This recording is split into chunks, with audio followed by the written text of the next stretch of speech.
Carlson, of course, was on Fox News, and for the last several months, he has really picked up the mantle of Bill O'Reilly, and he has been caping for all of the aggrieved white men in America. Well, last night they were having a conversation about Brett Kavanaugh, and this issue came up, and he made this point about the issue of race, and then he decided to bring up the MLK Memorial for some reason.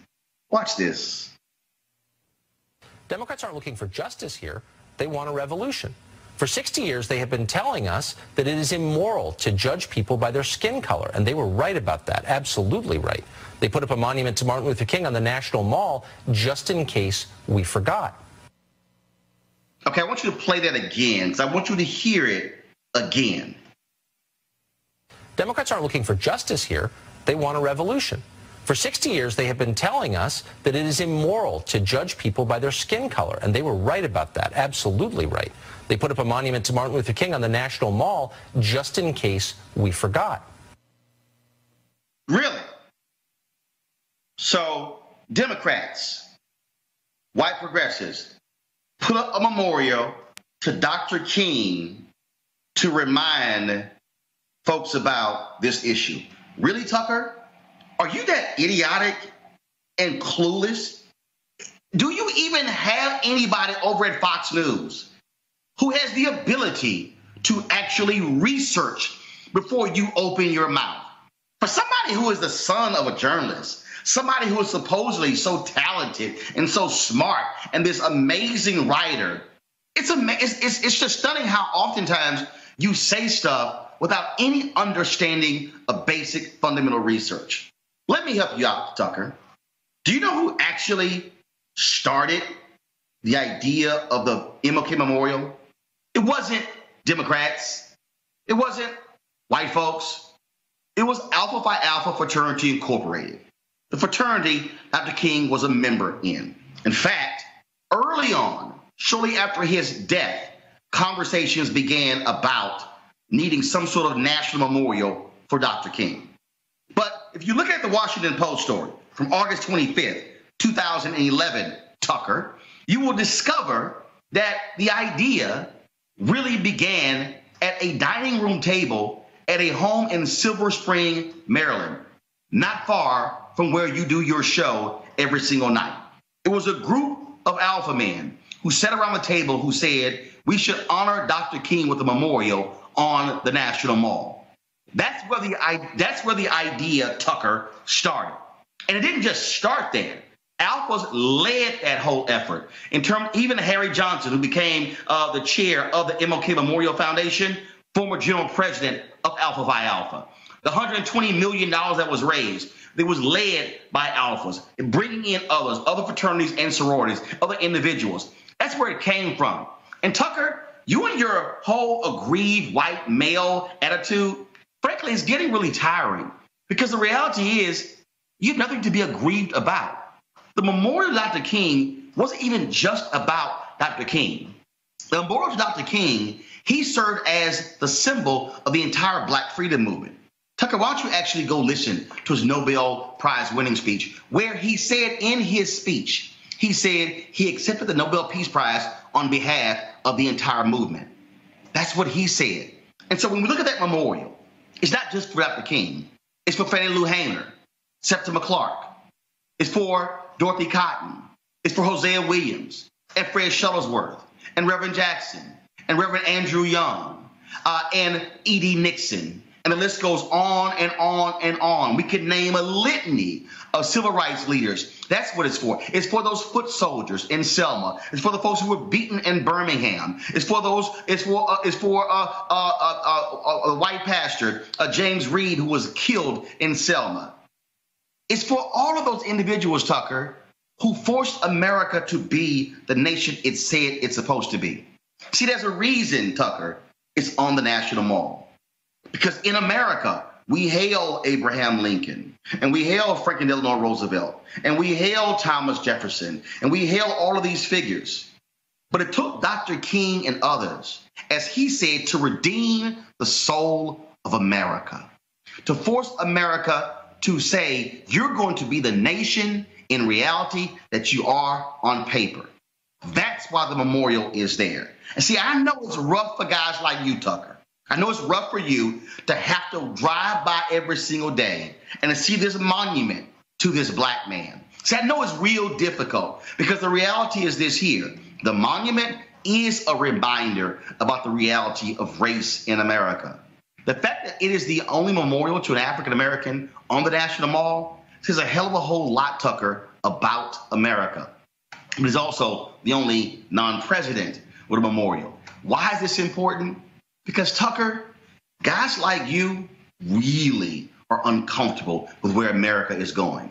Guys like you can't handle that in 25 years, America is going to be a nation that has majority people of color. See, guys like you can't deal with the fact that you won't get to make all of the decisions. See, I know it's tough. I know it's so hard because, I mean, you guys have been in control, white men. You've been in control of America for so long. I mean, you ran the Native Americans off of their land. And of course, then you put into place one of the most sadistic slavery institutions the world has ever seen. See, I know it's real tough because even after the Civil War and after Reconstruction, then you put in place Jim Crow, and then you ran that system and you control the monetary policies of America, the political policies. We know that 113 Supreme Court justices, 107 have been white men. See, I know things are just so tough for white men because we've had 45 U.S. presidents and 44 have been white men. See, I know it's just so hard for all you white guys now that you have to give up a few of the Fortune 500 CEO jobs in America because, oh my goodness, how dare somebody say, let's hire a white woman or a black woman or a black man or Latino. See, I know it's just so rough, and you guys don't get to control everything in America like you have done up to this point. But Tucker, guess what? You're going to have to suck it up. You're going to have to deal with the reality. Like I told the white supremacist Richard Spencer, we're not going anywhere. And I know that's hard for you, but you're going to have to deal with it because everywhere you turn, we're going to be there. At the store, at the mall, in your neighborhood, where your kids go to school, and we're also going to be at Fox News. Oh, yeah, more of us are going to be there, too. Because, see, you're not going to be able to survive only talking to white America, Tucker. You're going to have to learn how to talk to the rest of us, the folks who've actually made America be the nation it's supposed to be.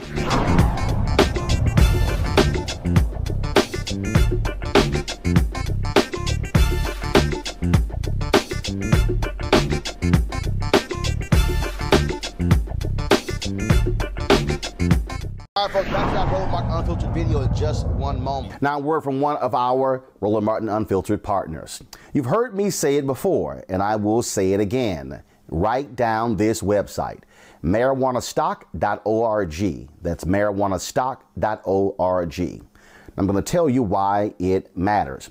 Legal marijuana has grown to become a $9 billion industry in roughly 6 years. Forbes magazine predicts the market will continue to grow to nearly $50 billion in the next 10 years. So whether you like it or not, legal marijuana is a growing industry, and it is only going to get bigger. Now, if you're an investor, you get it. You look for business models that are easy to understand in industries that are trending up. Our friends at Transatlantic Real Estate made their business very simple. They buy land that supports legal marijuana operations and lease it to high-paying tenants. So you are investing in the landlord of a licensed marijuana farm. Stop working so hard for your money. Let your money start working for you by investing in the legal cannabis industry. You can invest as little as $300 up to $10,000. But you can't wait. This crowdfunding opportunity is only available for a few more days. They say that you either make things happen, watch things happen, or sit around wondering what happened. Don't be the person watching and wondering.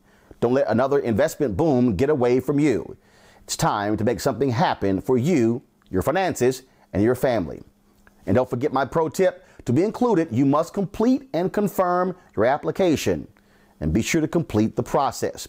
Go to marijuanastock.org. That's marijuanastock.org. Get in the game, folks. Do it now before time runs out. Now back to your Roland Martin Unfiltered video.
Fixed the issue. We had some major issues there, of course, with our audio there for my interview with Yodit Tuwelde and Monique Presley, talking about Mike Flynn's day in court. But it was a little troublesome at the White House, of course. Sarah Huckabee got asked lots of questions. And so this was the drama today at the presidential briefing. I thought y'all might want to take a look.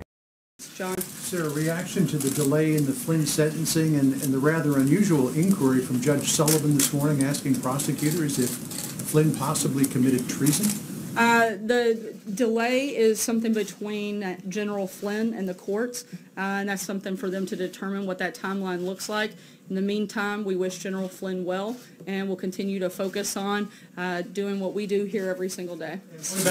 What about the inquiry as to whether he committed treason? Does the president see any reason why Flynn should be asked if he committed treason? I'm not aware of anything that we would know of that would indicate that, certainly. Sarah, I was in the courthouse, at the courthouse last hour when the Judge Emmett Sullivan basically said that he was disgusted by Michael Flynn's crimes. He said that He had disdain for Flynn. Flynn said that he knew that it was illegal to lie to the FBI, and he was ready to accept responsibility. This was all before agreeing to a delay in the sentencing. Given that, are you in a position now, or would you like to revisit your comments earlier today that the FBI ambushed Flynn here? No. We still firmly believe, look, the things that may have taken place, again, that's for the judge to make that determination, whether he engaged in something inappropriate. What we do know that was inappropriate by own self-admittance of James Comey is that the FBI broke standard protocol in the way that they came in and ambushed General Flynn, and in the way that they questioned him, and in the way that they encouraged him not to have White House counsel's office present. And we know that because James Comey told us that, and he said that the very reason that they did it was because the only reason that they did it, it was the Trump administration, and they thought they could get away with it. Those are facts, and certainly there may be other issues there, but that we don't have any reason to want to walk that back. Sager? Very quickly about Michael Flynn. He has cooperated with the special counsel's office and met with him 19 times. Is there a particular reason why the president has not said that he is a rat, the way that he has said that Michael Cohen is a rat for cooperating with prosecutors? Look, we know Michael Cohen to be a liar on a number of fronts, and the president's opinion is extremely clear on that front. I don't see any reason to go beyond that comment at this point. And Josh, go ahead. Michael Flynn today tweeted that he did lie to the FBI, to them repeatedly, and that he was working for foreign government during the campaign. Does that concern the president? I mean, he seems to be concerned that Michael Cohen is a liar. Does he concern that one of his top aides lied to the FBI and was working for a foreign government? Not when it comes to things that have anything to do with the president. The activities that he has said to, and again, we'll let the court make that determination, to have engaged in don't have anything to do with the president. Let's remember what the whole thing that this started is supposed to be about. And it's whether or not Russia influenced the election and whether or not the president had anything to do with it. We know that that Russia tried to create chaos within the election, but certainly not that they actually impacted it. The only reason that the president is the president is because he was a better candidate and beat Hillary Clinton. We also know that the president never colluded with Russia. So that's the whole reason that we have this, and we know those things to be false. Is the president concerned that Michael Flynn lied to a representative of his own government and was working for another government during the campaign? Is that concern him or not? Look, there's certainly concern, but that's something for the court to make that determination, and we'll let them do that. Positive comments about him when he's pleaded to this. Again, we're going to let the court play that out, and they'll make a determination on whether or not he engaged in something right or wrong. Why is the president making positive comments about him, given these things that he's pled guilty to? It's perfectly acceptable for the president to make a positive comment about somebody while we wait to see what the court's determination is. Francesca, go ahead. All right, thank you, Sarah. I just want to clarify one thing and then move back onto the border wall.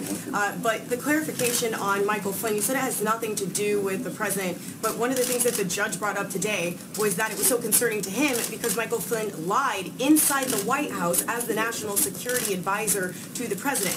So is the White House disputing at this point that Michael Flynn is a liar? Because that's also the reason that he was fired. He was fired for lying. We're disputing that any actions he engaged in had nothing to do with the president. That just because maybe he did do those things, but that doesn't have anything to do with the president directly. You've been saying a lot that things don't have anything to do with the president, and he's just giving his opinion, and he has a right to give his opinion.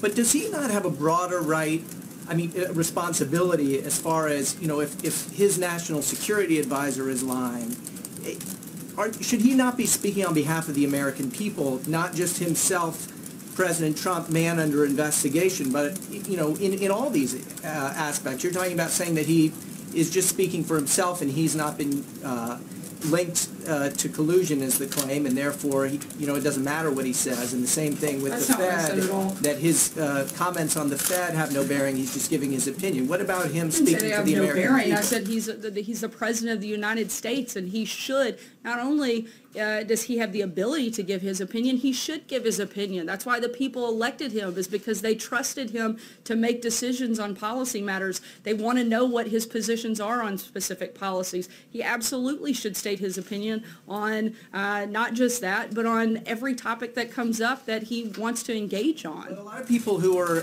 somehow involved in investigations feel the FBI is unfairly targeting them, but the president normally has a different role We as know far for a as... fact that the FBI engaged in an outrageous amount of political bias. The fact that anybody could deny that there was political bias within the FBI, particularly under James Comey's leadership, is frankly just laughable. I guess I'm wondering, using terms like rat and things like that to talk about people who are cooperating witnesses with the FBI. Or people who are dishonest and lying. Does he not have a broader responsibility to preserve confidence in the rule of law for the American people? Certainly, and that's why he has appointed new people to help do exactly that, whether it's Director Wray, a new Attorney General, somebody that can come in and be very transparent throughout this process.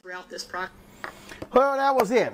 All the fun today at the White House press office. I had a chance to catch up with legal analyst Monique Presley and Yodi Twelday to get their particular sense of what took place today in court. And Monique, of course, also has practiced before this judge in D.C. And so I think y'all might enjoy their analysis. Let's just say unapologetic and straight black. All right, folks, here to break down today, Mike Flynn in the court. We're joined by legal analyst Monique Presley, Washington, D.C., and we have Yodita Welday, attorney, and also, she's also a judge, y'all. I don't know what they were thinking in Dallas, but okay. And she says legit, that is real. And she's actually a judge, like a robe and everything, and not bought. About Michael Flynn. And not bought at the store. So shocking, shocking. So, all right, let's get right to it. First of all, yo, this black judge was not playing around today, Monique. No. And all I can really say is this is one of those moments. It reminds me of that scene in Pretty Woman when Julia Roberts goes back after she had been clowned and she walks into the boutique and she's like, "You work on commission, right? Big mistake. Huge. I don't understand what Flynn's lawyers were thinking about when they were in front of the Honorable Emmett G. Sullivan, and they thought that there was going to be some sort of skate, and just because everybody else agreed, when they did that clown memo where they're like, oh, but it really was a conspiracy and blah, blah, blah. Listen, this is the same Judge Sullivan who was over the Ted Stevens trial. This is the same Judge Sullivan who a few months ago turned a plane around in midair. He does not suffer fools. I have appeared in front of Judge Sullivan for 2 years in a hotly contested case. He called 4 members of my office to testify while the case was going on. He doesn't play with the government. He does not play with the Justice Department. He doesn't play with, I'm surprised he didn't try to add the treason count himself. I could see him. I could almost see his hair just kind of standing up on its head. I didn't even have to be in court. I know what happened. So your D, it was a trip watching this whole thing play out because this was sort of like in track where somebody walk your ass down, like you've got this like huge lead and then somebody like just straight sucks you up and walks you down. He was sitting there going, so why y'all didn't charge him with treason? And then he was like, you were national security advisor. And he was just, okay, so let's talk about entrapment. Everything that his attorneys were saying, he got entrapped by the FBI. He basically forced him to admit, no, they didn't entrap me. No, I'm not here against my will. He was walking him down step by step, yo, D. Okay, so here's the infuriating part. When you enter into a plea deal, what you're doing is taking accountability. You can't then say it's because of being entrapped, it's because I was intimidated or coerced. When you take a plea deal, a judge is going to ensure that other than the plea bargain, you're pleading guilty because you are in fact guilty. You weren't intimidated, you weren't coerced. Other than what was promised to you in the plea deal, you are pleading today purely because you are saying, I did it. And to say anything else would force a judge to say, well, then you have to withdraw your plea and set it for trial, because what you're saying is, judge, it's because of this, that, and the other. And so you're essentially saying, I'm not guilty. Set it for trial. Number 2, why are people shocked by this judge? One, I think the judges, or the lawyers, like Monique said, they dropped the ball. When you go before a judge, you should already kind of know what this judge is about. You prepare for what the judge's temperament is. Number 2, The judge has the ultimate say, even if you have a plea bargain. They have the ultimate say. So what you should prepare for is for it to go either way. So I'm not sure why people are shocked. Maybe the things he was saying, cool.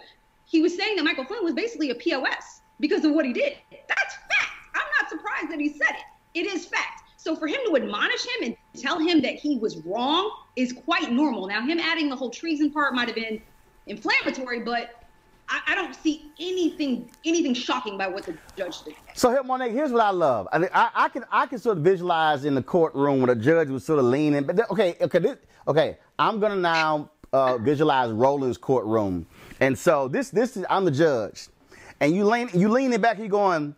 So y'all thought y'all were gonna mosey y'all ass up in here, and you thought since the prosecution recommended no jail time for you, that I was going to go ahead and go along with that bullshit. Okay. All right. And so he walked him down, and he basically said to him, Monique, you sure you finished cooperating with the federal authorities? He basically was saying to him, I would advise you to spill everything you really know, because I'm going to send your ass to jail. So unless they come back to me that you spilled a whole lot more, guess what? I'm going to send you to jail right now. And that's why he asked him, do you want me to, suspend the sentencing so you can finish cooperating with the feds? That's just the sense that I got, Monique. It wasn't a sense. He didn't basically do it. He did it. He asked him 3 separate times. First, it's my understanding, he asked him multiple times, are you sure that you want to enter this plea? And that's basically, as long as they've been discussing this, Flynn had already allocated a lot of things that already happened where all of this should have been pro forma. But again, because, and I hate blaming lawyers, but because these high post lawyers, it's hubris, it's arrogance. Government attorneys in front of Judge Sullivan never would have done something like that because they know whatever it is you think you're coming in here to do, you're in my room now. And whatever it is I decide to do is what goes. And so he asked 3 different times, maybe you want to delay this. Maybe you're not finished cooperating. Maybe, and by the 3rd time, apparently the lawyers got the hint, asked for a break, went to revamp, came up with that very nice letter. But see, why would they have done what they did? And see, here's the thing. It's not just that they sent in that hellish memo. It's that they forced Mueller's hand because then they had to check him and push back. Like, now, wait a minute. Yeah, he cooperated, but nobody was coerced. He knew he was lying. And again, Sullivan, former prosecutor, former Superior Court DC judge, former Court of Appeals judge, now federal judge, please. He takes this very, very seriously, and they got in front of the wrong black man today. That's all. Your D, final one on this. Again, I think the way the conversation went, his lawyer was like, say, Mike, everything we told you before, don't none of that count. So whatever you holding back, player, I'm going to need you to reveal everything to the feds because this man going to send your ass to prison. You and your 3 stars. He going to send you to jail. I'm just letting you know. It was amazing reading the tweets of the people who were the people who were, of course, in social media, as I was reading the tweets, and it was just like going one by one. And I was going, woo-hoo, dog, you are in some serious trouble. They had to recalibrate quickly. But what happens if he doesn't have anything left, Yodi? Oh, he got something left. What happens if he's empty? Because they've said he fully cooperated. Yodi, go ahead. Add more. He needs to come back into his memory and pull some. I'm not saying make anything up. Right. But his pre-sentencing investigation report has to look different from today's and in March. So I'm still confused as to why his sentencing was scheduled before he fully cooperated. I don't care how many meetings he's had with Mueller. There's still so much to tell. And I do believe that he felt like, I'm going to get my plea today. I'm going to walk out of here and I'm done. And I don't have to really cooperate with the government. Yo, D and Monique, I'm telling y'all, he didn't fully cooperate. To me, that was their way of saying, you got some more stuff to say. Who? The judge? No, Well, the government was fully satisfied. They were going in there and saying we're not recommending jail. So the judge wasn't that. Whatever was redacted, whatever he saw, he wasn't fully satisfied. He said you have 3 more months to make some stuff happen, because I'm telling you right now, if you want to be sentenced today, you're going to be claimed. That's my point. That's my point. And my point is, he's going to go back and be like, okay, yeah, you know, there's some stuff in the deep recesses that he really didn't want to reveal. He's going to have to turn over some stuff to satisfy his judge. And I think a lot of people felt like the judge might have done him a favor. I think the judge also did the government a favor too, because he's saying you have more. They need more. So both sides, essentially, he's free to walk home and go home and sleep in his bed tonight. And the prosecution, they're just going to have to wait and see whatever he comes up with. Some people may argue that he may be pressured to make something else up. I don't know. You know, the president's calling Cohen a rat when he's, you know, not said a thing about Flynn. And Flynn is actually admitted to lying under oath to FBI. So I don't know what he would call him, but it's going to be funny to see how Trump is going to characterize him in the next several months if he comes up with more things. And now Trump is going to say, oh, well, he's a rat too. So, you know, he's just trying to get out of, you know, going to prison. But it's just going to be interesting to see what this judge does in March. Well, Monique, I got to say, considering the fact that Trump has appointed basically 90% white male judges to the federal bench, it's just got to be something that this black judge is whooping that behind. Power to the people.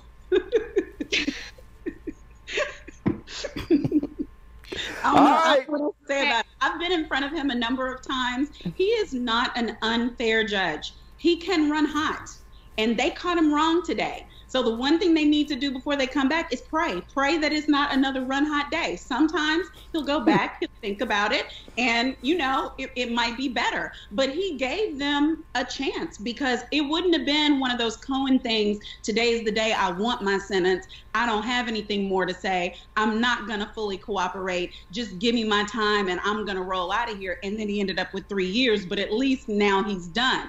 Okay. Sullivan was cute. And they could have gone to court today and completely kept quiet, like Monique said, but they had said something in that motion by talking about entrapment. Entrapped.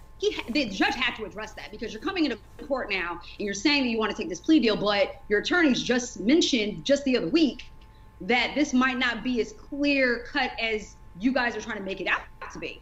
Now you're saying that you were coerced in some way. We've got to establish that. But remember, the FBI, that is law enforcement.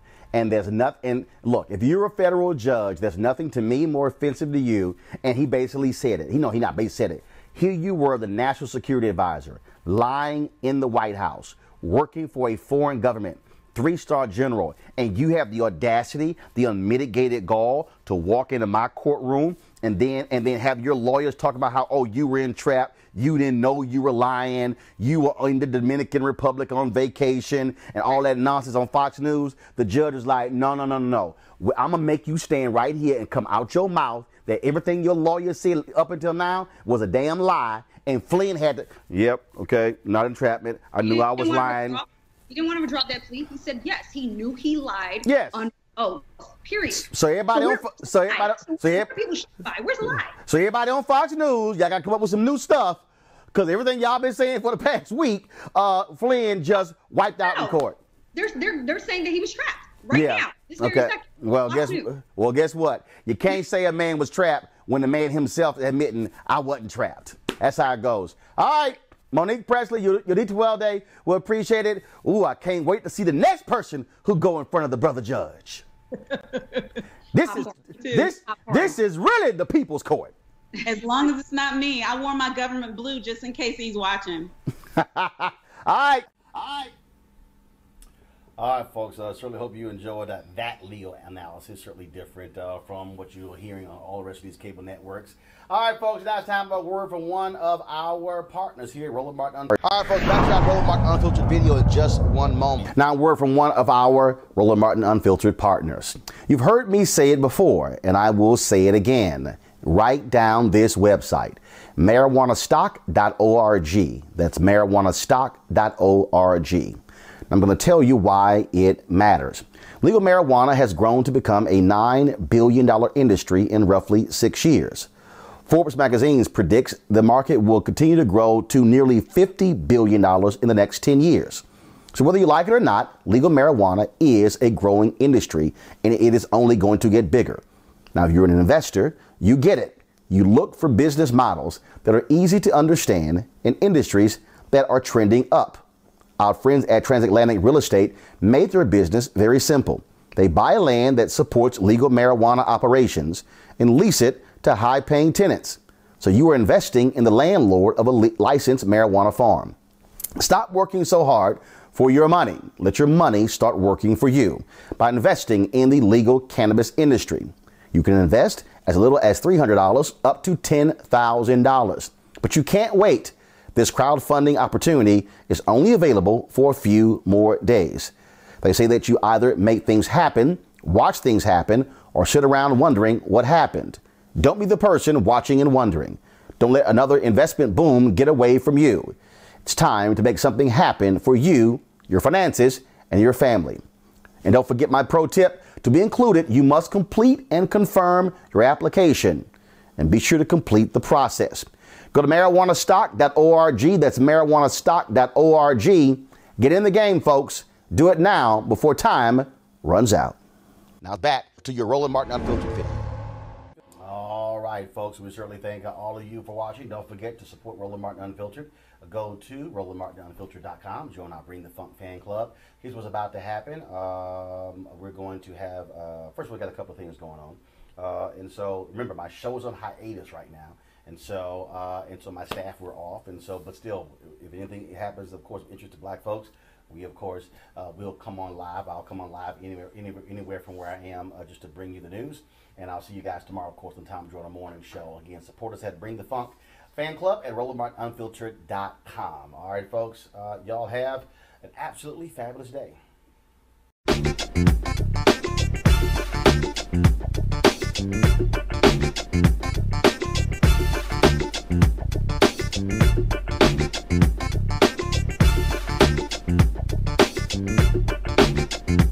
You want to check out Roland Martin Unfiltered? YouTube.com/Roland S. Martin. And subscribe to our YouTube channel. There's only one daily digital show out here that keeps it black and keep it real. It's Roland Martin Unfiltered. See that name right there? Roland Martin Unfiltered. Like, share, and subscribe to our YouTube channel. That's YouTube.com/Roland S. Martin. And don't forget to turn on your notifications so when we go live, you'll know it. Glad to have you here on Roland Martin Unfiltered. So let's get right to it. We'll start, though, not with your book, but with another book. Bob Woodward has dropped his book. Folks are talking about it. And what's interesting is that in his book, he is describing many things that you've also described, that really this place that is in utter chaos and a president, frankly, who is sort of been treated like a child and leading like one. Yeah, one of the congressmen referred to the White House as an adult daycare. And I have to say that I wouldn't disagree. There were times that we walked into the Oval and we knew that we were not going to have a productive day because he was in a really bad mood or he saw something that triggered him. He certainly wasn't going to comprehend any of the policies, the briefs that we put in front of him. And so we would just scratch the morning and try in the afternoon. But that's how it was trying to work with this president. And the fact you describe in your book him being barely literate, not wanting to read documents, having the reading comprehension, if you will, of an 8th or 9th grader. Yeah, he can read, but reading and comprehension are two different things. And what we quickly realized is if we simplified all of the policies down to a one-pager, created bullets, and made it look appealing, then it would keep his attention long enough for him to get the basics. And so, but surely as an adult, you're sitting there going, okay, this is the president of the United States. This is the most powerful person in the world. And you're having to handle this person like a middle schooler. Yeah. But the thing that you think about are the consequences for not having him make those decisions. There are decisions in the White House that only one person in the entire country can make, and that's the president. And so we quickly realized that if he didn't make those decisions, things couldn't move forward. I realize now when Woodward talks about how Rob Porter would remove documents or move documents, why some of the documents had to be auto-pinned. Some things can be auto-pinned, but there were things that needed his signature that we would just wait and delay, which would delay funds, which would delay things going to the Hill, and would delay advancing our agenda. So, looking at that, your thoughts about the anonymous post or columns in the New York Times. Folks are saying that person, if they believe that way, they should just quit. Others say that they are doing a disservice to Trump. He's called it treason. How would you assess that particular, that person who wrote that piece? I would say that it's very important to have adults in the room. It's important to have people who have had prior service in the government around him. We could all quit and protest. Who would be left to run the government? And a lot of that was what I processed while I was there. You can see that a lot of the administration officials battled with, do we stay and try to right the ship, or do we jump off the side of the ship and just leave it to crash into an iceberg? That's really what we were faced with.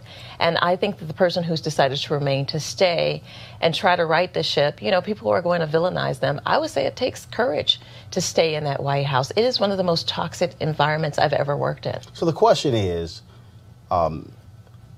why did you even go along with the campaign, go work for him? In the book, you say, during the campaign, you said, he's not a racist, he's racial, and you base that upon how he treated you. Yeah, 15 years. Yet, you hear the comments, we hear the Access Hollywood tape, we see how the bullying tactics at rallies. We saw all of that. I've been using the hashtag, we tried to tell you, meaning black folks should try to tell everybody. 94% of black women, 85% of black men did not vote for this man. We tried to tell you. And so, why did you, as somebody who was supporting Hillary Clinton, even go work for him and campaign for him and champion him to be president? Oh my gosh, I'm going to get in a lot of trouble saying this, but I think you'll appreciate it. I had worked in the Clinton White House, and I hate to use this term, Roland, but I'm just going to use it because it's authentic. I had become desensitized to a president behaving badly because I was in the White House during the impeachment process for Clinton. That's not justifying it. I'm just being transparent. By the time I get to, you know, the experience that I described with the Clintons, as you know, I worked for Ready for Hillary, trying to raise money for her. And what she did with Clinton and all of the black staffers who had been loyal, not hiring them, taking one staffer. By that point, I was disenchanted with the Clintons. And when Donald called and said he needed my help, I thought, what harm would there be to help my friend? And I did describe it clearly in the book as a friend helping a friend. But did you also think he wasn't going to win? So it was like, what the hell? I say that. I mean, it's true. I thought there's no way that Donald will beat George Bush, Ted Cruz, Ruby, all these people with tremendous amount of experience, donors, money, messaging, momentum, relationship with the media. I thought, I'll support my friend. We'll have a good time. Donald will go launch his Trump TV, which is what he was going to do if he didn't win.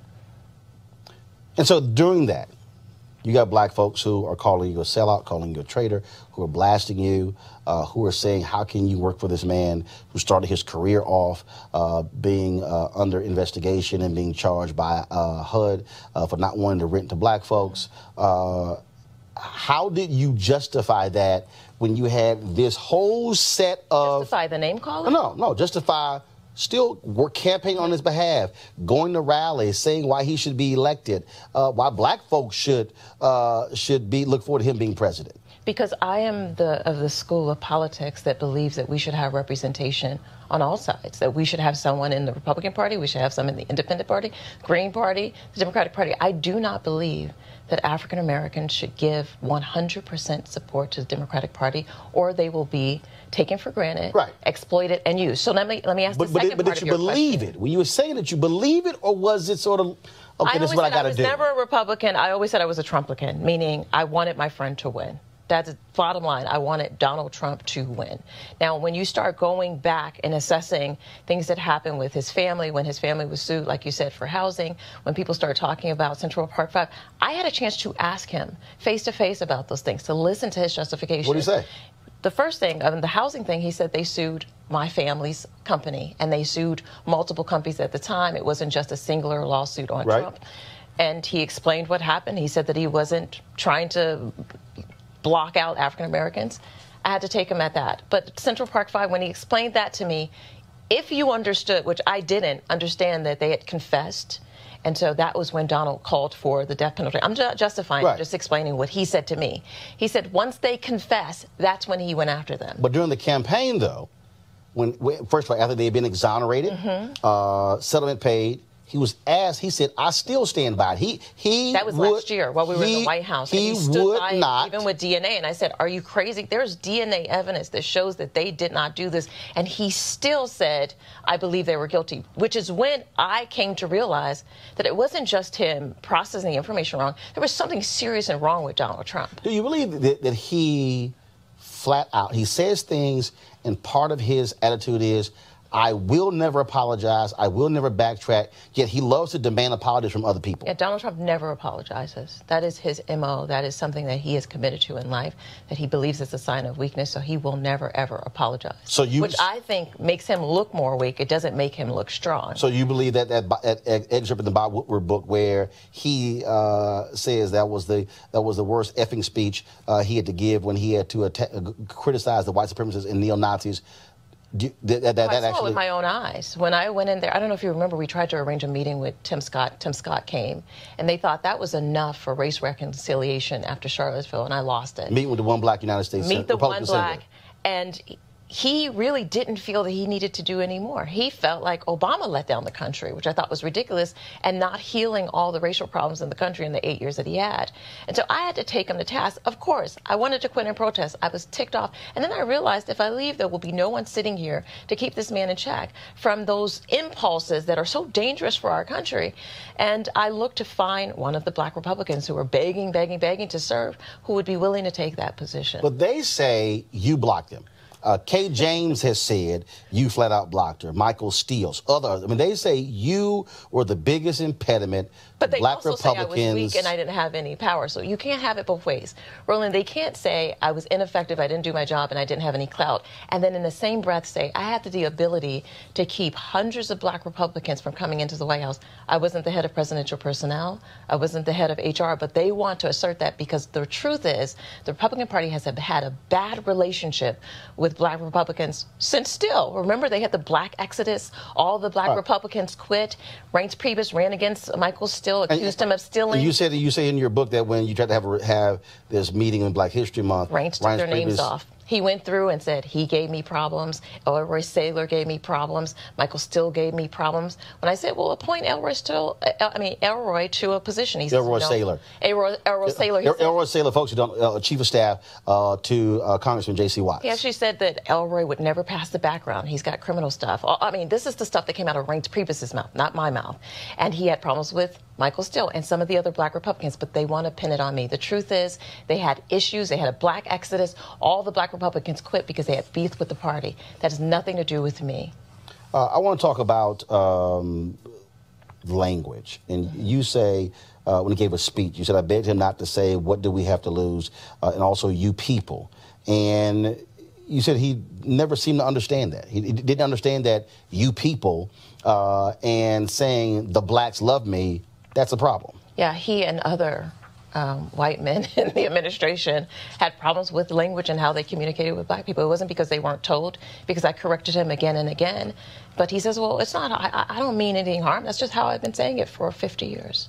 When he made his comment about shithole countries, Haiti was one of those countries. You went to Haiti for the inauguration of a new president, and you write, him saying, why did you choose that shitty country as your first foreign trip? You should have waited until the confirmations were done and gone to Scotland and played golf at Turnberry, of course, where he owns.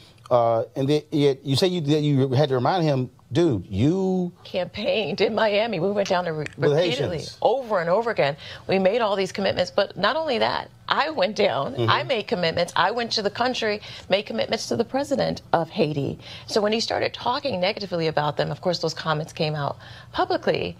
It was also my word on the line of saying we were going to do better by Haitians than what the Clintons did. But we didn't. We've let them down. We turned our back on them. And he stopped TPS protections for Haiti. That was one of the primary things that I was fighting for while I was in the administration. So that was just for show.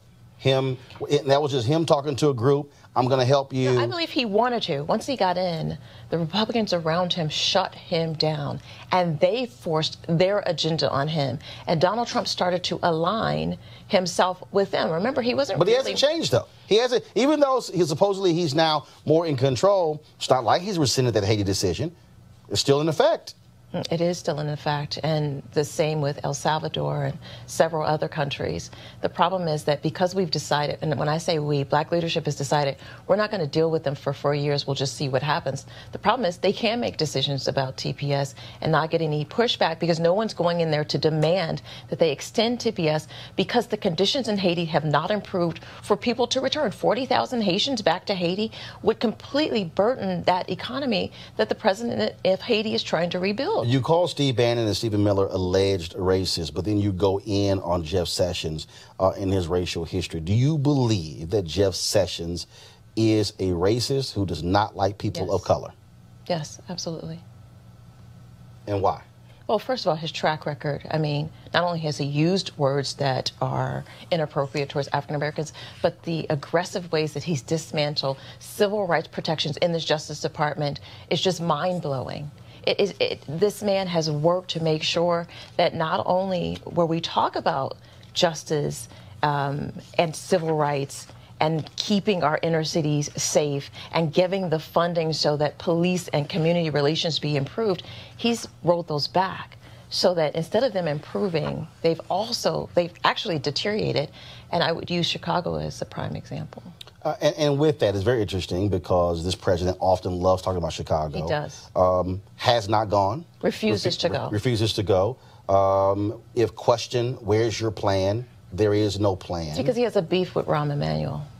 It's really as simple as that. That's why also Puerto Rico's suffering because he had an argument with the mayor of San Juan. So damn the people. These petty arguments are keeping people from getting the help that they need. So you're saying that the reason for him saying he did a great job in Puerto Rico, we now know up to 3,000 folks died. I mean, just the numbers there are just incredible. More people who died there than died in 9/11. He still says we did a great job. Yeah, because he thinks that if he says it, then so it's true. He just made a statement: "Don't believe what you see, only believe what you hear from me." And that's because he has this cult following, a cult of personality that will actually believe the things that are coming out of his mouth. You talked about the work that you did and what you were and the black folks you were trying to help. One of the big issues, obviously, was HBCUs, and you took lots of fire for that. The presidents went there, the photo they took in the Oval Office, and do you believe that, based upon, again, what you've written here, that was the one area you were able to at least do something while you were there? I did a lot with HBCUs. One example is getting year-round Pell Grants. The Obama administration decided to cut Pell Grants for the summer. As you know, HBCUs suffer during the summer without having the proper funding. Went to Mick Mulvaney and lobbied and fought for that. And that was one of the things I was most proud of. But also bringing the 100 HBCU students to Washington and allowing them to see government up close and personal firsthand. Mind you, I did that with no staff, Roland. Remember, Valerie Jarrett had 14 people working in her office. She had a fiefdom. I only had an assistant. And so I was able to accomplish these things, not to the great success that I wanted, because I just didn't have the resources, but to the best of my ability. Also moving the HBCU initiative from Department of Education back into the White House, and I want to deal with Department of Education because you clearly have no love for Betsy DeVos. You accompanied her when she went to Bethune-Cookman and Howard University, and you write that they left you where they were supposed to travel somewhere, and they left early. She told you to call Uber? She did. She did. We had just faced protesters, and people were very angry and very aggressive and wanted to get violent with us. And yet the next morning, she left early and said, well, just Uber over to the building. And I took an Uber, all right. I took it right to the airport and flew back to the White House. And then you said you went to the White House and you tell Trump, which you refer to as DJT, You said he shook his head in disgust. He said she is Ditzy DeVos. Because that's what he calls her? Yes, he calls her Ditzy DeVos. First of all, he has nicknames for everybody, derogatory nicknames. And he said he was going to get rid of her because he had basically cut a deal for her to serve because of the amount of money that she and her family have raised to support his efforts and his campaign as well as his inauguration. But about her, you say the depth and breadth of her ignorance is a travesty for the children. I can tell you after years sitting in those meetings and observing her that she's woefully inadequate and not equipped for her job. And then you said she does not care about your children. Be afraid. Be very, very Look afraid. Look at the decision she just made towards Howard University. Put them in a category that's going to put $108 million burden on an institution that was already struggling. Put them in a classification that's equivalent to a beauty school. I think that that was something that she did being malicious because she wanted to send a message and because she does not understand the historical contributions that HBCUs made to this country. I said earlier when during the campaign you said he's not racist, he's racial. You've now changed your opinion. What caused the change for you to say, no, Donald Trump is racist? Oh, well, first of all, hearing the tape of him using the N-word, that's number one, most profoundly. So you've actually heard the tape of him using the N-word? Yeah. And I'm going to tell you that I feel that I put myself out there. Hundreds of interviews, you saw them, saying, this is my friend, he's done so much, he's not racist, over and over and over again, only to find out that he absolutely doesn't give a damn about African Americans or the community. And in fact, he speaks that way, calls us names, and thinks that we're beneath him. That, to me, putting myself out there over and over and over again is probably one of my greatest regrets. So by working on this campaign and then going to the White House, you saw a side of him that you had not seen in the 14 previous years. Within the first week. Within the first week, when they passed the travel ban, they called it a travel ban, but you and I know it was a Muslim ban. And I went to them to explain, him and Stephen Miller and Steve Bannon, and said, this is a ban towards people of color. And they're like, what? I'm like, 90% of Muslims are people of color. You are banning people of color from coming to the country. And they're like, you can't look at it that way. They're coming from dangerous countries. And I said, this is absolutely ridiculous. And that was the first sign that this administration was going to try to harm people of color through their policies, decisions, and actions. We talked about it on my show, the number of people who have been removed from this administration who've made racist comments, whether on radio, whether on print. Why do you think folks who are racist are very comfortable in this administration? They're very comfortable because there is a dog whistle that goes out to let them know it's now safe to say whatever you want to say. Things that used to be said in private and behind the scenes are now openly stated. And then when they get busted, they say, oh, we didn't know that that was harmful. Like saying, don't monkey this up. Ron DeSantis in Florida. Yeah, he said, oh, I didn't know that was a racial statement. That's absolutely not true. Donald Trump has set an environment that's conducive for these folks to show their true colors. And their true colors are that they do not care about people of color, and they are not trying to advance any agenda that will build unity in this country. You're a person of faith. What do you say to white evangelicals, white conservative evangelicals who say nothing, who, when he makes his comments, they do nothing? I've challenged Paula White, and I've said... You personally challenged? I challenged her in a commentary. I sent her an email. She said her comment was, when she gave it, she was talking to one of the television shows, and I blasted her. She said the comments were taken out of context. She says, she and I will talk when she got back. I emailed her, and I said, okay, let's do it. And then as we've exchanged, I've texted her and exchanged emails. And my deal to her is I want to sit down. I want her to come sit down with me because for somebody who, frankly, has gained her popularity from preaching to black people, leading a diverse church, an African-American church there in Florida, I believe she owes black folks an explanation as someone who's leading his council. And so she is the leading deciding factor on faith in our administration. And, I talk in the book and wonder, why did he put her in a position where she could make these decisions? She literally would come into our office in the Office of Public Liaison and tell Ginny Corn and other staffers, this is what we're going to do with faith. But she let me carve out black faith just for myself. Meanwhile, she was making decisions for the evangelicals to advance their agenda. So when you see them say nothing, you see them not even decry him when he makes the Charlottesville comment, are they, in essence, co-signing and saying, fine, as long as you give us right-wing conservative judges, you can do whatever you want?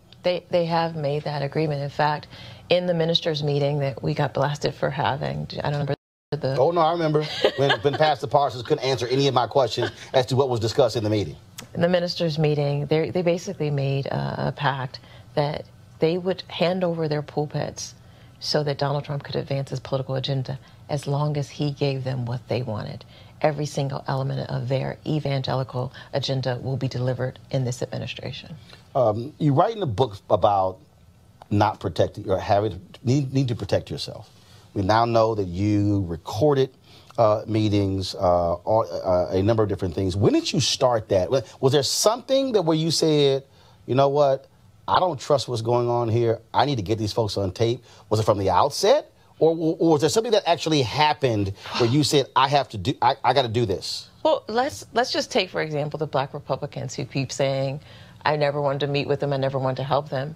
If I didn't have those recordings of calls of them trying to get them to send candidates so that we could recruit them for positions in the agencies and the administration, people would believe that. If I didn't record General Kelly locking me in the Situation Room, threatening me, and telling me that things were going to get ugly for me, and that there could be damage to my reputation, no one would believe me. But that's so important, Roland. But something has to precipitate that. So, I mean, when I was in Fort Worth, and I knew in Texas it was one-party consent, and if I got called into my editor's office, I could tell based upon the tone, I was like, you know what, I got my tape recorder, let's see how this goes. So was there something that precipitated that where you said, every meeting I go into, I got to record every meeting? Was there a conversation? Did something happen where you say, I better protect my back, and the way I'm going to do this is with a recording device? If you've ever read the book, A Spook That Sat by the Door, you understand that as the only Black person in the room, sometimes you're going to hear things that are so shocking that even if you repeat to people, they won't believe it. There were moments where I knew that if I did not cover my back, no one would believe it. More importantly, I would not be able to explain how the decisions were made, how Donald Trump came to the decision to separate parents from their children at the border, or where the genesis of that started. I can't go into much more detail. As you know, Donald Trump has decided to sick his legal team on me. I'm in the middle of an arbitration proceedings with him. But I will say I have no regrets about making those recordings and protecting myself, and we'll use that when we go into the court of law to demonstrate the corruption that I witnessed in the campaign as well as in the White House. If we were at a dinner party and it was a group of Black people, and folks said they named Black folks who they could not stand, Clarence Thomas probably would be first, and your name will come up. How does it make you feel when Black folks say, you can't invite her to a cookout, we don't want to see her, we don't want to talk to her, she's a traitor? The phrases they use to describe you are vile. How does it make you feel when Black folks say that about you? Well, first and foremost, let's acknowledge that all Black people are not a monolith. Right. When you say Black folks, that's not just one collective group, and we do not all participate in groupthink. So there is a large segment of African Americans who support me, who supported me when I was in, who sent encouragement, who do not reduce themselves to calling names and saying things about cookouts and that sort of thing, because I was the woman in the arena. There's this poem about being the person in the arena who knows victory or defeat, but what's worse is the person who doesn't put themselves out there, who's never fought. I'm a soldier. And so when people call me names and lob threats at me, the truth of the matter is, if you're not at the table, you're on the menu. And I've been in politics for 20 years. If you want to put yourself out there, you've got to be prepared to take the lumps and the bumps, and that's what I did. So if people want to call me names and judge me, that's fine, but I had to make sure that the community that I was meant to represent, that I was in there to represent, was represented when decisions about budget and taxation and housing and policing were made. And if that means that I'm going to be called names or people don't invite me to their cookout, so be it. I'm at the point where I will throw my own cookout because I've earned that through my experience, my education, and the ability to put myself out there and make a difference. And when you're making a difference, you're not going to have everybody agree with you. You're not going to be popular. So what? I put myself out there. I follow the path that God has outlined for me. And I stand firmly in what I did. And the regret that I have is that more African Americans don't get involved in the political process. And you know why they don't? Because they see what happened to me. The reason they're discouraged from running for office or getting into political office, because they see the names that I get called, how people treat me, how you get shunned, and they get discouraged. So I'm going to encourage people that we need you. We need them in the race. We need them involved. We need them in the fall during the midterms. And don't get discouraged by the names of the people or the naysayers, the critics. They're always going to be there. But what we need are people who are brave enough to put themselves out there to be change agents for our community. We need that more than anything. April Ryan gave an interview. She has a book coming out where she says the Trump administration is trying to destroy her career. The two of you used to be friendly. Wasn't she a bridesmaid or something like that, or was supposed to be in your wedding? Something along those lines. And it is as if it's absolutely oil and water. Yeah. Do you believe this administration is trying to destroy her career? She early on said that you said there was a dossier on her, on me, Pastor Jamal Bryant. I called you immediately after that, which was ridiculous. I don't give a damn. Almost like it's public. But that relationship, I take it, it's non-existent. Let me just say, I have a tremendous amount of respect for her. You may not know this. I met April when I worked in the White House the first time, back in 1998, 99, when she first was starting and I was starting. So we came up through politics. And I'm glad that she wrote a book so she could tell her story. But I think it's important to understand that she had an incredible job to do in a White House that is not friendly to the press in general. They just don't like the press as a whole. And they have been aggressive to her. And I wish her nothing but luck. I don't hold grudges. I really don't. I have moved on. And, you know, the truth of the matter is, you know, she shared some story about me being drug out and all of that. I mean, obviously with me revealing the tape of the moment I walked in the Situation Room to the moment that I get back into my condo, none of that was true. But it's because she was misled and people used her. I think the White House leaked that to her to use her. And I regret that they did that to her because she has an incredible reputation. And I wish her nothing but the best. I truly hold nothing personal because she was just doing her job. What's next?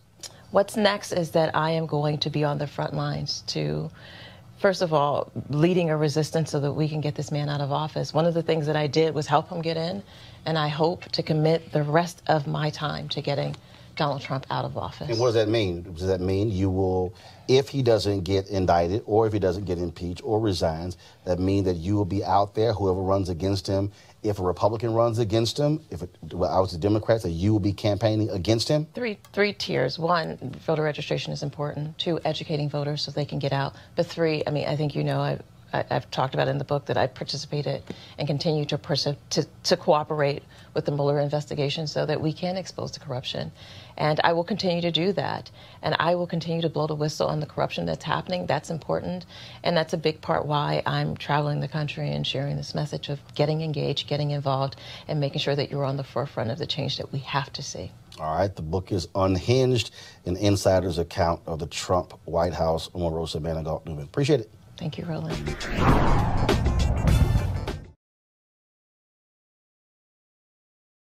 There's only one daily digital show out here that keeps it black and keep it real. It's Roland Martin Unfiltered. Because guess what? We come back live January 3rd. The blackest show on all of digital, cable, and broadcast. See that name right there?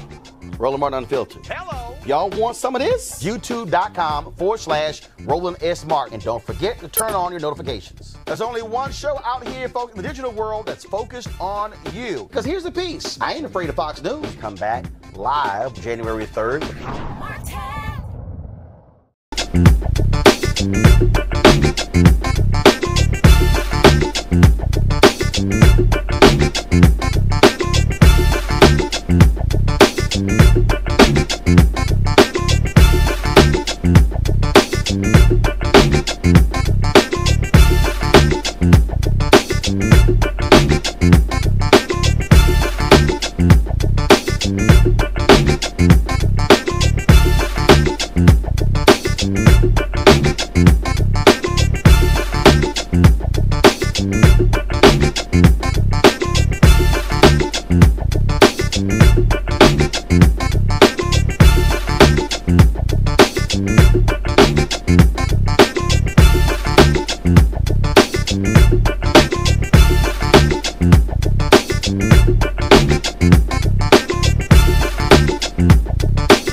Friday, we played a radio ad running in Florida, actually running in Arkansas on black radio stations in support of a Republican congressman running for re-election.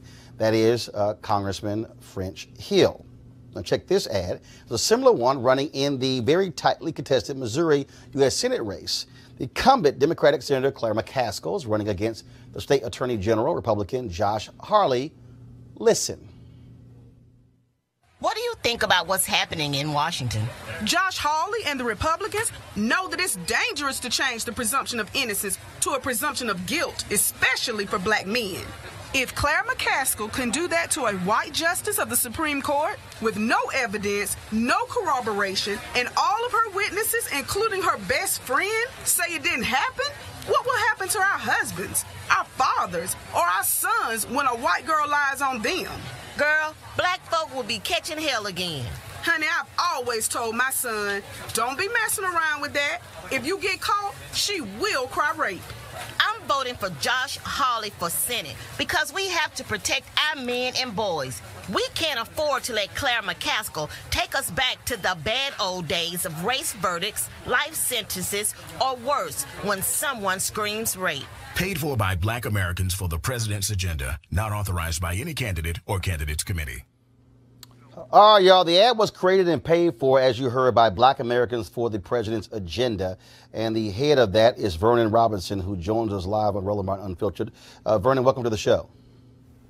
Hey, Roland, how are you? Doing great. First and foremost, I'm very curious. You talk about Josh Hawley there in Missouri there as well. Then, of course, you talk about Republican French Hill in Arkansas. So are you suggesting that Republicans are huge supporters of criminal justice reform and they want to protect black men who have been sent to prison unfairly? Well, the president has met with Kim Kardashian, freed a woman who was convicted, got a life sentence in drug dealing, and really working with the chairman of the Judiciary Committee and Tim Scott to look at these issues and do something about criminal justice reform. But what we can't do is we can't go in the wrong direction, which is to change what we saw in the Kavanaugh confirmation hearings. We change the presumption of innocence to presumption of guilt. You didn't answer my question. Black men will really be catching hell under that circumstance. Vernon, you didn't answer my question. All right, folks, back to our Roland Martin Unfiltered video in just one moment. Now, a word from one of our Roland Martin Unfiltered partners. You've heard me say it before, and I will say it again. Write down this website, marijuanastock.org. That's marijuanastock.org. I'm going to tell you why it matters. Legal marijuana has grown to become a $9 billion industry in roughly 6 years.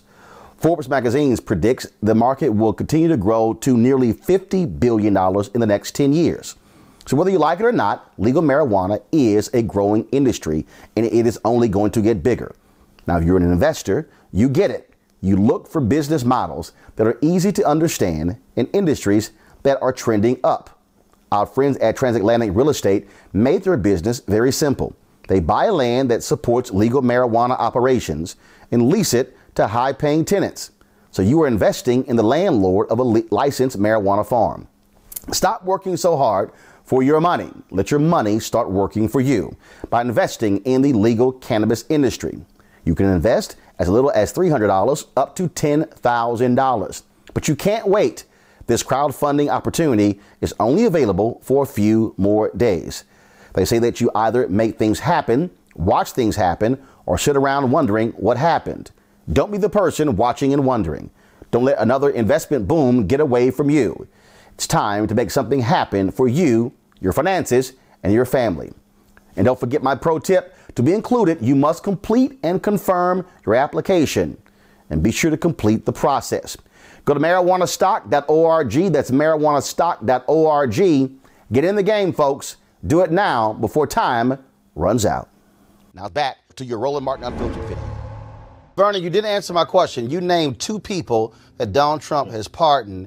We know for a fact that Senator Tom Cotton of Arkansas, the very state French Hill is from, who you are running this ad saying should be reelected, that Senator Cotton has stopped criminal justice reform for the past 5 to 6 years. He has actually said we need more people in prison. So I'm going to ask you again, show me the evidence where Republicans are leading the effort when it comes to criminal justice reform. Where is the evidence? Where are the facts? Well, again, we can't go in the wrong direction, and the wrong direction would be subscribing to the lunatic Me Too movement who wants to believe every accuser. Roland, should we believe the accuser in the case of Tom Robinson and To Kill a Mockingbird? After all, she had at least one witness, which is more than Christine Blasey Ford had. Are we going to believe the accuser in the Emmett Till case? Because 2 white Democrats did believe her and murdered the teenager and threw him in the river. Vernon, got a question for you. Vernon, got a question for you. Not going in the right direction. Speaking of going in the right direction, Vernon, do you support Donald Trump? I do. Did Donald Trump take out an ad in the New York newspapers saying that the men involved in the Central Park Five should be given the death penalty for what took place? Did he do that? Yes or no? Well, I'll take your word for it. No. It's actually, it's very easy. He did take the ad out. Second of all, all 5 of them were exonerated, where someone else admitted to the crime. They tested DNA. In 2015 and 16, when Donald Trump, the guy you voted for, was asked whether or not that he will issue an apology, he not only did he say no, he also said that he believed that those young men, black and brown, were indeed guilty of that crime. To this day, the guy you voted for has refused to apologize to those black and brown men who were falsely in prison, who were exonerated, who got a $40 million payout from taxpayers as a result. So Donald Trump, that's what he did. Sometimes individuals who get really tough on one side fail to apologize when they should. Certainly the 81 of 82 Duke faculty members who denounced the lacrosse players who were innocent and the prosecutor who prosecuted them was removed from office.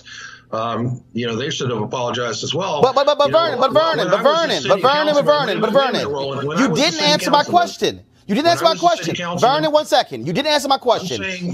Vernon, 1 second. You said we should not. I voted for him. And Vernon, 1 second. You said we should not go backwards. We should go forward. The man you voted for believes that the 5 innocent black and brown men who went to prison for the Central Park Five, he believes that they are still guilty. And so how can you say we should go forward when the man you voted for won't even acknowledge that he was wrong by calling for them to get the death penalty? Well, first of all, when I was a city councilman, I was vice chairman of public safety, and the worst day of my 8 years in office was when I sat through a hearing, and it was obvious in the hearing that the police and or the district attorney's office had suppressed exculpatory evidence, and a black man went to jail for 19 years. And so I believe we should move forward with criminal justice reform. Well, hold on, Vernon,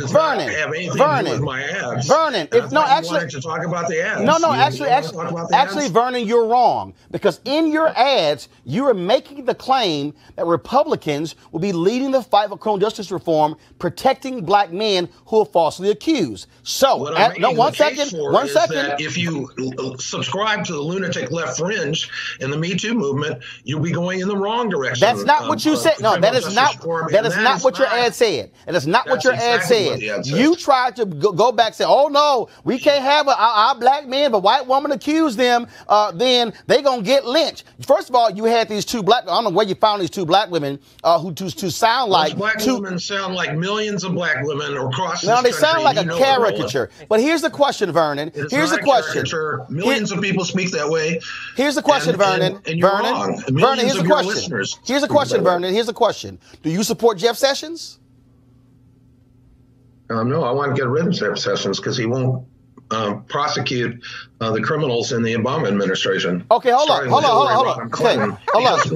When I had a top secret clearance, I had a top secret clearance. So, if I had one of those emails that she had top secret clearance on, I'd still be in Leavenworth. So Vernon, you don't support security, top secret clearance, what she did. So Vernon, you don't support Jeff Sessions because he won't prosecute them. But do you support Jeff Sessions, who told that all his U.S. attorneys to go after the highest maximum penalty, which was a reversal of what Eric Holder said? We should not be trying to imprison folks. Do you agree with Jeff Sessions, who believed that you should criminalize marijuana? Do you believe with Jeff Sessions, who said we should go back to going to private prisons? Do you believe Jeff Sessions, who has been fighting criminal justice reform, fighting Jared Kushner against prison reform? Do you agree with all of that? Because your guy, Donald Trump, hired Jeff Sessions. So clearly, he hired the guy who he agrees with about imprisoning more people, including black and brown people.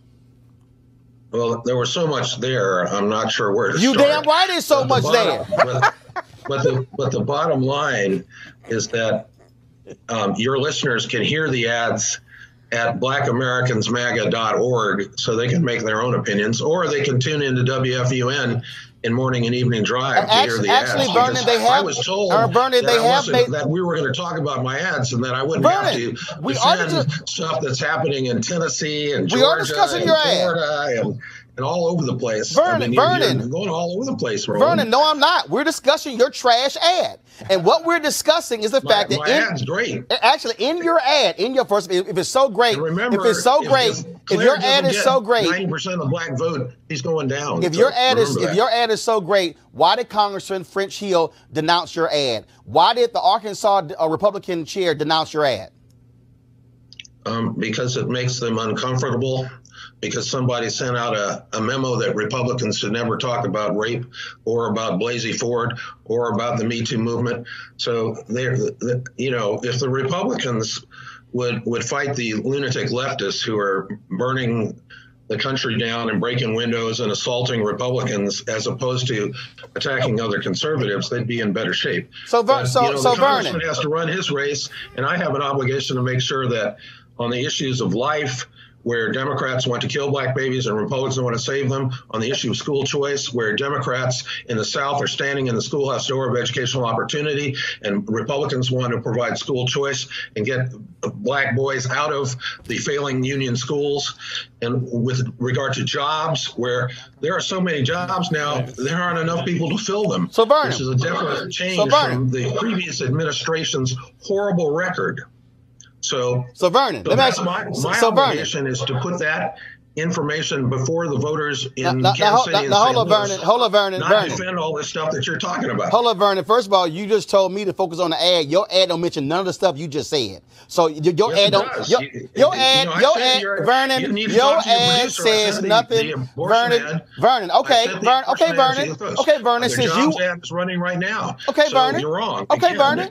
Okay, Vernon. Since you want to talk about the economy and black people, okay, tell me this: why does your guy Donald Trump want to completely eliminate the U.S. Minority Supplier Development Council, the only federal agency that is designed to provide opportunities for African Americans and people of color to be able to grow their businesses? You explain to me why your guy wants to completely wipe it out. Probably because it's a failure, like most government agencies.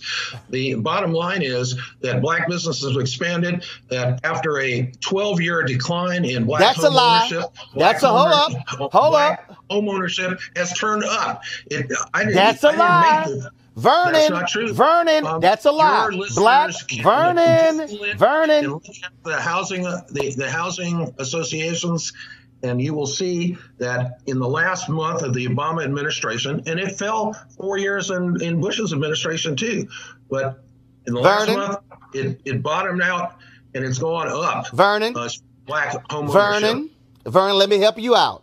First of all, Vernon, you're talking to somebody who specialized in housing at the Austin American-Statesman, somebody who specialized in housing at the Fort Worth Star-Telegram. You're talking to somebody who just 3 weeks ago... Vernon, you're lying. Black home ownership is under 42%. The previous high, the highest point, was at 60.4% under President Bill Clinton.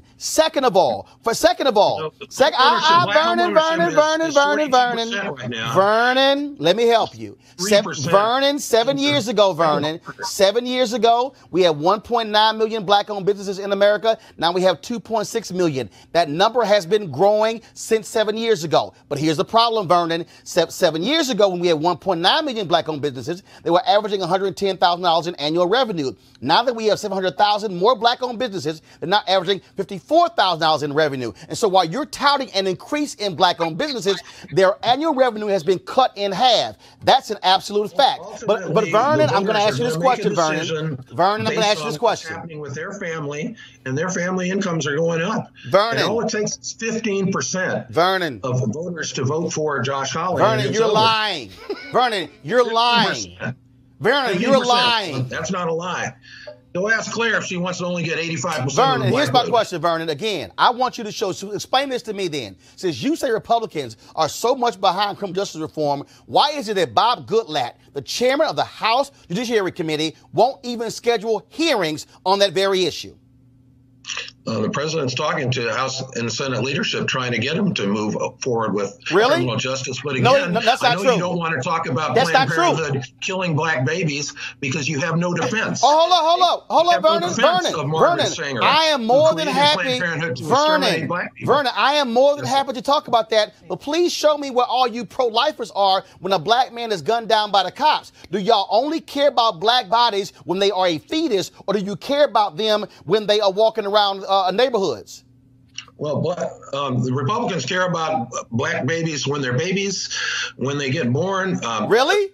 Crisis pregnancy centers help out and take care of babies, both black and white. Vernon? When they go to school, we try to get them out of the union-run schools that don't teach them how to read, write, and add. Vernon? In fact, hand out condoms instead of backing up their family's values. Vernon, who wants to cut?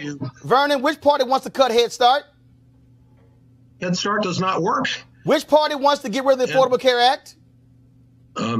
Again, which party does not want to provide? Which party? Get rid of the Affordable Care Act because the people who created it lied. Vernon, they said you could keep your doctor if you wanted to. They said that your costs would go down. The costs have skyrocketed, and you can't keep your doctor because. Vernon, got a question for you. Got a question for you, Vernon. The deductibles are too high. I got a question for you, Vernon. Which party? Hold up, Vernon. Vernon, which party wants to cut? Vernon, which party wants to cut money that goes to poor women for prenatal health care? The party that wants to give those women the right to choose a school is the Republican Party, and the union-run Democratic Party opposes them being able to. Vernon, what is the infant mortality? Vernon, what is the infant mortality rate for black women in America compared to white women? It's sky high. Say it again. It is high. Keep going. How high is it, Vernon? It's high, but how high? Is it one? Is it? Hold up, Vernon. Is it 1 times high? Is it double or is it triple? That's going to improve because you're going to end up, if we follow your example, with single-payer health care plan, and black folks will really be in bad shape. The only folks who will be able to get any health care then will be rich folks. So Vernon, correct me if I'm wrong. So if you say Republicans really care about black babies, please show me the evidence where Republicans who control the House, who control the Senate, who control the White House. One second. Hold up, 1 second. 1 second, Vernon. Show me the evidence, the bill, the law, where Republicans have passed a bill or a law that says we are going to directly address the prenatal care and the high infant mortality rate. If you say they care about black babies, show me the evidence where they've done it with controlling the House, the Senate, and the White House. I'll wait. The first thing you have to do with black babies is not kill them with your friends and See, here we go. See, you can't, Vernon, the evidence is right here. 3 times as high infant mortality rate in a number of places in the country. So if you say y'all care about these black babies, please show me. Here's the other piece. If you care about life, Vernon, why are Republicans so ardently supporting of the death penalty? Well, actually, my views on the death penalty have slightly changed. What are they? I mean, this is not the view. I believe there are some people who should be executed. The problem, however, but I thought you're pro-life. is that in some cases the criminal justice system is a monster. Well, pro-life means you're concerned about innocent death. So that means I am concerned about not executing people who are not guilty. Hold up. I've never seen a bumper sticker.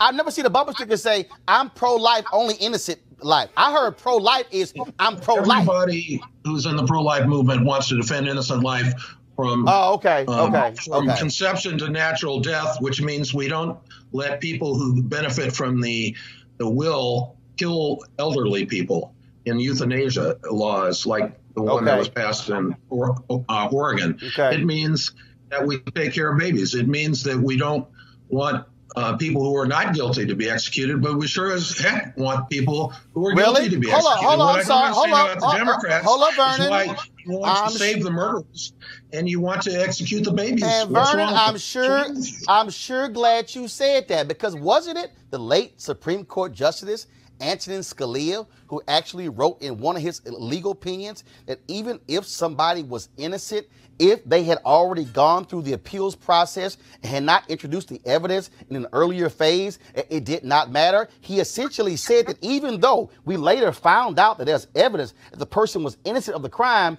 it don't matter because you know what? The procedures were all followed. Wasn't he one of your favorites? Antonin Scalia is one of my favorites. But hold up, I thought you said the innocent should not be in jail, and he actually wrote that the innocent, even if they have gone through the proper process and they introduce evidence at the wrong time, we shouldn't even consider it. That they should just go ahead and just like, hey, guess what? Too late.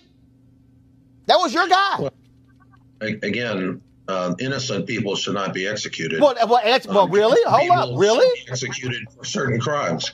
And again, should innocent people be in jail? That the enthusiasm you have to make sure that innocent people accused of crimes are not put in jail when they're not guilty or executed when they're not guilty was shared with the babies who are killed every day in St. Louis. Overwhelmingly black babies, 3 times more likely than white babies to be killed by abortion because all of the babies are innocent. Vernon, please show me. I'm still waiting for you to show me the bill. Republicans say that we're going to throw billions to prenatal care. We're going to throw billions to opening health centers to make sure that folks who actually are having children, the baby will be healthy in the fetus and also when they come out. But also, please show me the evidence where you also, where your party is support. Well, hold on, Vernon. Here's the other piece.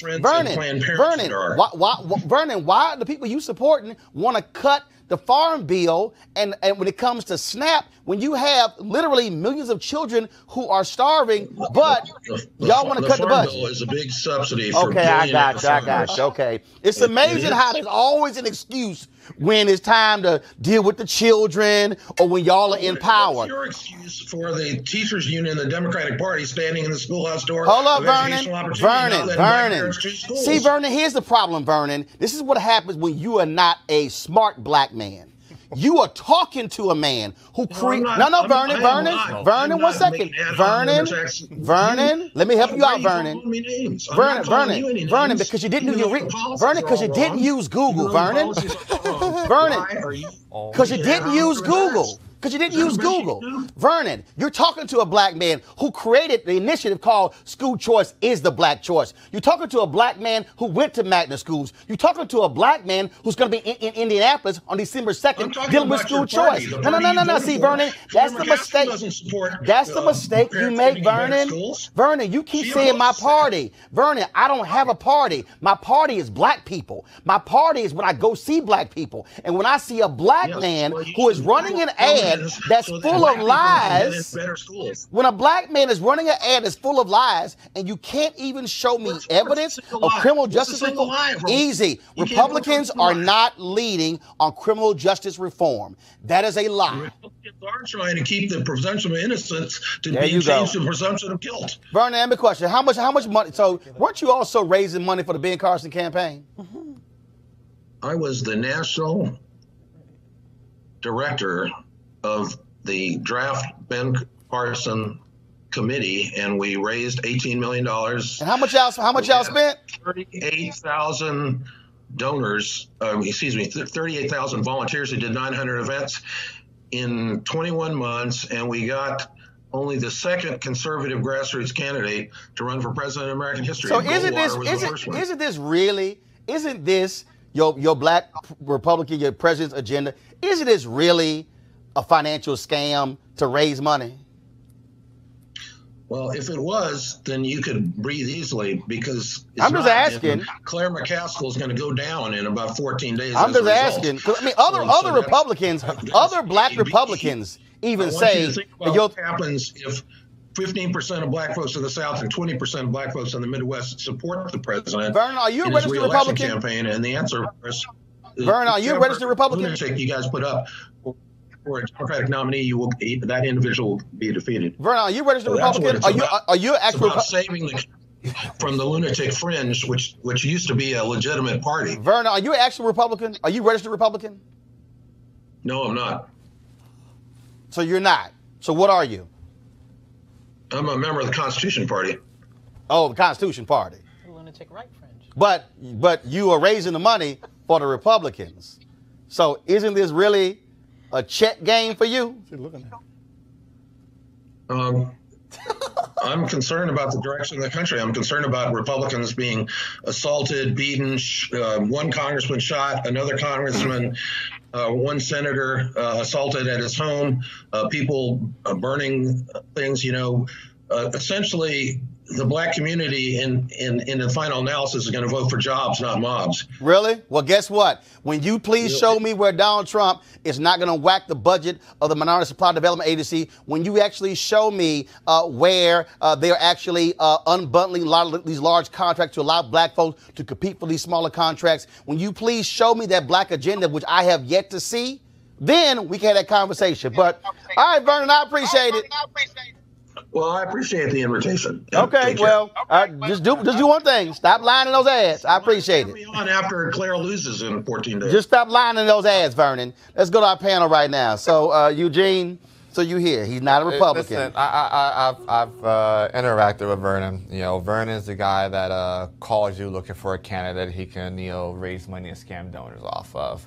As he said right there, he's not a Republican. He left the party early in the year, but he's still out here scamming donors and spending money on lying ads. I mean, you want to tell me that Hawley cares about black people? Show me. He's AG for the state of Missouri, right? Show me the reforms that he's backed when it comes to policing in the wake of Ferguson. French Hill. Show me where French Hill is co-sponsored, either the Goodlatte bill or the Grassley bill. Show me where French Hill is a co-sponsor on the Conyers Sensenbrenner Voting Rights Act bill. And so, Vern is the worst type of black Republican. We got some opportunists. I can drop some names every now and then, but we got some opportunists. But he's the worst of the worst, because he's the type that, like Raynard Jackson and some others, that can go and grab a couple $100,000 or a couple $1 million, and F up the name for everybody. So he as he said, he's not a black Republican, but he needs to stop posing as one. Yeah, when you hear those ads, these Democrats go take you back to when black men were being lynched, and a white woman go accuse our black men of raping them. Gang recognized, gang. It was just that whole interview was just so unfortunate, because he also, it's one thing if you're in a particular position, but I don't even think he knows what the Minority Supply Council is. He doesn't. He absolutely does not. The guy's run for Congress multiple times. He does it. Like, his entire scam is, hey, I'm going to either start a PAC or follow a candidacy or support a candidate, and then just literally pump and dump. I'm going to grab cash, send out a bunch of mailers, hire some people to do phone fundraising, come back, grab the cash, take my cut off the top, pour it back in. I mean, he didn't say what the impact of the whole. So does he file it? Does he do his FTC file? Yeah, they file. They file. But the thing is, he's one more time, he's the worst type, because he says, I really don't give a F. I'm just going to do it regardless and just show you what I'm doing, and you can go look at the paperwork and it's all legit and whatnot. But he's literally, we talk about swamp, like that's the type of folk you need to go after. That's the type of folk that, talk about a Sessions DOJ wants to deal with public corruption. That's who you need to deal with. I mean, he's somebody that's literally abusing FEC laws to just enrich himself. It's crazy. It's maddening. It's sickening. Avis, go ahead. I mean, I agree with you. It was painful to watch this. Like he's living in some alternate universe. And what's really disturbing is, frankly, that ad was it was insulting. Yeah. I mean, when you listen to that ad, it's absolutely insulting to think that he would put that out there, push that on the black radio stations, as if black people don't have the critical thinking skills to look through and see the ridiculousness that he's pushing out there. Clearly, he, as you mentioned, he's looking to sort of line his own pockets, because no one with any amount of experience in this nation would know that the stuff that he's pushing through at all comports with reality in terms of what the real challenges that we're facing today as black people, both in Arkansas and in Missouri. Hey, all I'm saying is I try to give a brother a shot. But see, again, though, this is my issue with people like Vernon, people like Candace Owens, who tweeted out, oh, black business startups are up 400%. It's a flat-out lie. PolitiFact has laid out that that's an absolute lie, and that's the game they keep playing. Yeah. Because, again, most folks don't do research, and they go, ooh, see that, black business is up 400%.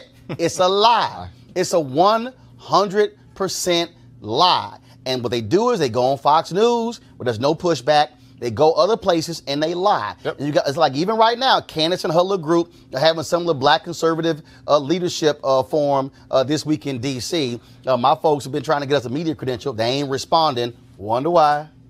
Wonder why? Because they don't want to be held accountable. They are lying. And here's the deal. If Republicans actually had an agenda, I'll be like, cool. Just wait until you see the photo op of them at the White House for the reception of President hosting for them. Oh, I'm sure that's going to happen. Oh, yeah. He loves photo ops. Oh, yeah. That's what it's going to be.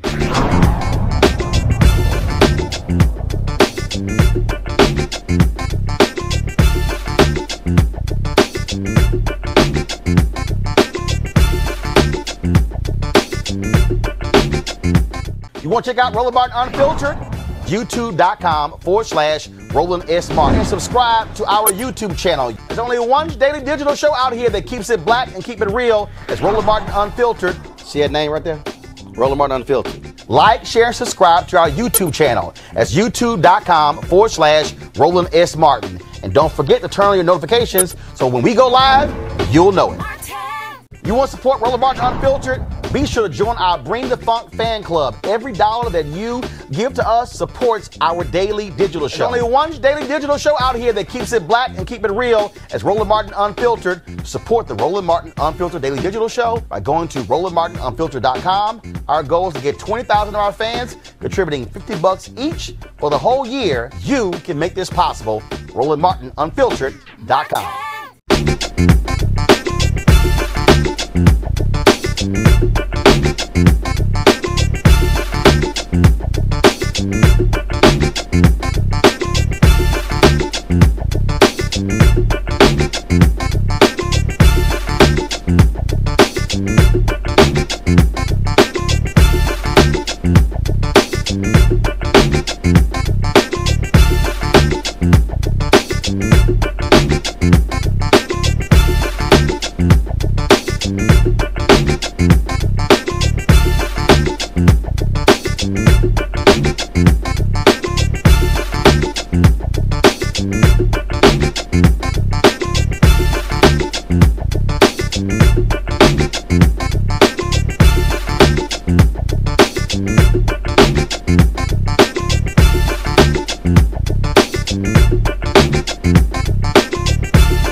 You want to support Roland Martin Unfiltered?